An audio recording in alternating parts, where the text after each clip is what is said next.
Mystic vibration numerology. కొంతమంది చీటికి మాటికి ఫ్రస్ట్రేషన్లోకి వెళ్ళిపోతూ ఉంటారండి. చిన్నపిల్లలైతే వాళ్ళకి తెలిసిన పద్ధతిలో వాళ్ళు, పెద్దవాళ్ళైతే విసుక్కోవటం ద్వారా, ప్రతి మాటని కసురుకోవటం ద్వారా, బాగున్నావా అంటే కూడా తప్పనే పద్ధతిలో వీళ్ళు ఫ్రస్ట్రేషన్లో ఉంటారు. అంటే ఫ్రస్ట్రేషన్లో ఉండటం ఫ్యామిలీ పరంగా అలవాటయ్యి కాదు, వంశపారంపర్యంగా ఉండడం కూడా కాదండి. అవేవి లేని, ఆ లక్షణాలు లేని ఫ్యామిలీస్లో కూడా కొంతమందికి ఈ ఫ్రస్ట్రేషన్ అనేది ఉంటుంది. ఫ్రస్ట్రేషన్కి మనము పీక్స్లో ఉన్నారు వీళ్ళు, తక్కువలో ఉన్నారు వీళ్ళు అలా అని కూడా చెప్పలేమండి. ఫ్రస్ట్రేషన్ ఇంకా అదొక పదార్థం అంతే. వాళ్ళు అవుతూనే ఉంటారండి. ఎప్పుడు చూసినా కూడా నిప్పులు కొలిమి, ఇంకా చెప్పాలంటే ఫర్నేస్లు మండినట్లుగా ఆ ఫ్రస్ట్రేషన్ తోటి వీళ్ళు ఉడికిపోతూ ఉంటారు. కాంబినేషన్లో ఎక్కడ ఏమిటి ప్రాబ్లము అని అనుకుంటే, ఉండాల్సిన నెంబర్లు ఉంటేనేమో బ్రహ్మాండమైన డిటర్మినేషన్ అంటాం కాబట్టి, ఆ నెంబర్లే లేకపోతే ఫ్రస్ట్రేషన్ అండి. ఎవరికైతే 2, 5, 8 కనపడవో, ఏ లెక్కల్లోనూ కనపడవో, కలిపినా కనపడవో, ఏం చేసినా కనపడవో, ఈ 2, 5, 8 లేకపోతే కనుక మనిషి ప్రతి దానికి ఫ్రస్ట్రేట్ అవుతుంది. అంటే టైంకి బయలుదేరకపోయినా ఫ్రస్ట్రేట్, వెళ్ళిన పని అవ్వకపోయినా ఫ్రస్ట్రేట్, రావాల్సినవి రాకపోయినా ఫ్రస్ట్రేషను ప్రతి విషయంలో అండి. అంటే చాలా కూల్గా చేసే పనుల్లో కూడా ఆ ఫ్రస్ట్రేషన్ తాలూకు లెవెల్స్ ఎక్కువగా ఉండిపోతాయండి. ఎందుకు అంటే మనం నిర్ధారించలేము. కొన్ని నెంబర్లు ఇలాంటివి కల్పిస్తూ ఉంటాయి. సో ఒక నెంబర్ ఉంటే బాగుంది కదండి, అదే నెంబర్ లేకపోతే ఇలా, అదే అంటున్నానండి. ఒక నెంబరు ఎన్ని రకాల లక్షణాలు ఉంటుందండి, మీ అందరికీ తెలిసే ఉంటుంది. అష్టదళ పద్మం అంటామండి. అందులో ఏ ఒక రేకు లేకపోయినా ఆ మొత్తం అరేంజ్మెంట్ అంతా పోతుంది కదా. అలాగే ఈ నెంబర్కి కూడా 8 దిక్కుల నుంచి కూడా లక్షణాలు ఉంటాయి. ఈ లక్షణాల్లో ఏది లోపించినా ఇది హైలో ఉండొచ్చు, మైనస్లో ఉండొచ్చు, న్యూట్రల్గా ఉండొచ్చు, పనికి రాకపోవచ్చు, మిస్ కూడా అయిపోవచ్చు.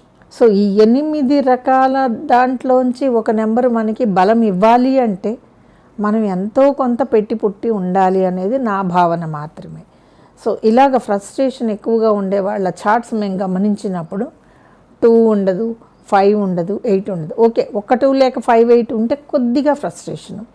2, 5 లేననుకోండి మీడియంలో ఉంటుంది. బట్ ఈ 3 నెంబర్లు లేకపోతే వీళ్ళు ఇంకా ఫ్రస్ట్రేషన్లో దుర్వాసులు లాంటి వాళ్ళే. చెప్పినా వినరండి. ప్రతిదీ తాము మేము లేకపోతే జరగదు, మేము ఉంటేనే జరుగుతుంది, మాకు మాత్రమే తెలుసు, ఇవి ఏవేవో చెప్తూ ఉంటారు కదా. అటువంటి ఫ్రస్ట్రేషన్ టైప్లు ఉంటాయి కొన్ని. ఒకే పని మనం చేస్తూ ఫ్రస్ట్రేషన్కి గురవ్వడం వేరండి. కానీ ప్రతి విషయంలో ఫ్రస్ట్రేషన్ అంటే అది నెంబర్ కాంబినేషన్. ఒకసారి నెంబర్ కాంబినేషన్ లాక్ అవుతుందండి, ఓపెన్ కాదు. అటువంటిప్పుడు కూడా ఫ్రస్ట్రేషన్ వస్తుంది. సో కొన్ని నెంబర్స్ లాక్ అవుతాయండి, ఓపెన్ కావు. సో ఓ మనిషి ఎందుకు ఫ్రస్ట్రేషన్ గురవుతున్నాడు అంటే మేము అనుకునేది పాపం కాంబినేషన్ ఇలా ఉంది, ఆయన అలాగే ఉంటారని మేము సర్దుకుపోవటం, లేదా వాళ్ళు అలాగే ఉంటారు అని లెక్కలోకి వచ్చేయటం. కానీ దీన్ని కంట్రోల్ చేయాలంటే ఏం చేయాలి? నెంబర్స్ని ఎలా కంట్రోల్ చేయగలమండి? నెంబర్స్ని కంట్రోల్ చేయడం ఎవరి వల్ల అవుతుందా? పోనీ ఒక నెంబర్ వేస్తే ఫ్రస్ట్రేషన్ తగ్గుతుంది అంటానికి తగ్గదు. ఇదంతా కూడా నాకు తెలిసి మనకున్న బ్యాలెన్స్ని బట్టి, మనకున్న ఎనర్జీని బట్టి వస్తాయండి ఇవన్నీ కూడా. కొంతమంది అతి శుభ్రంగా ఉంటారు, వాళ్ళ చుట్టుపక్కల ఉన్న వాళ్ళందరూ భరిస్తూనే ఉండాలన్నమాట. ప్రతి వాళ్ళని మీకు శుభ్రం లేదు అంటాం. వీళ్ళకి అతి శుభ్రం ఎక్కువయ్యి ఎదుటి వాళ్ళని శుభ్రం లేదు అని అంటే అది కూడా ఒక లోపమేనండి. నేను టైంని పర్ఫెక్ట్గా ఫాలో అవుతాను, అది కూడా మనకు ఒక్కొక్కసారి లోపం కిందే కనపడుతుంది. అటువంటిప్పుడు ఏ ఫ్లైట్ మనకి ఇచ్చిన టైంకి 5 నిమిషాలు లేట్గా వస్తే ఏం చేద్దామంటే ఫ్రస్ట్రేట్ అవుదామా, ఎయిర్పోర్ట్ నుంచి వెనక్కి వచ్చేద్దామా, లేకపోతే కంపెనీ మీద కేసు వేసేద్దామా? ఏం చేసినా మనకే నష్టం. 5 నిమిషాలు గమ్మున కూర్చుంటే హాయిగా ఫ్లైట్లో వెళ్ళిపోతాం. దీన్ని ఏమంటాం? తెలివిగా వ్యవహరించడం. అది కూడా ఉండాలి కదండి. నెంబర్స్లో ఎన్ని రకాల వింతలు జరుగుతుంటాయి ప్రపంచంలో. మీకు 7:30కి ఫ్లైట్ అంటే మీరు కనీసం 4:30కి బయలుదేరితే కానీ ఎయిర్పోర్ట్కి చేరుకోరు కదా. ఈ 4:30కి బయలుదేరటం గగనం, ప్రళయం ఏమిటేమిటో చెప్తాం మనం, వెళ్ళిపోతుంది అది. విశేషం ఏంటంటే మనం ఎప్పుడు ముందు వెళ్ళని ఫ్లైట్ 1 నిమిషం లేట్ అయితే అది వెళ్ళిపోతుంది బర్రుమని.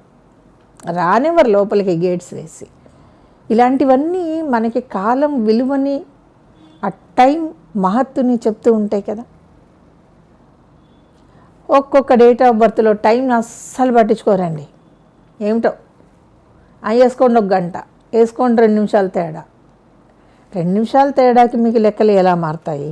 మీరు కరెక్ట్గా టైం ఇస్తే లెక్కలు ఎలా వస్తాయి? వేరే ఉంటుంది కదా. ఇది కూడా ఫ్రస్ట్రేషనే అన్నమాట. సో కొన్ని నెంబర్లు లేకపోతే మనిషి ఖచ్చితంగా తన ఆలోచనల మీద పట్టు కోల్పోయినప్పుడు మాత్రమే ఫ్రస్ట్రేషన్ వస్తుంది. మీకు అనుభవంలో ఎవరైనా కనపడ్డారే అనుకోండి అంతే. వాళ్ళని బాగు చేద్దామని మాత్రం చూడకండి, వాళ్ళు ఇంకా రెచ్చిపోతారు.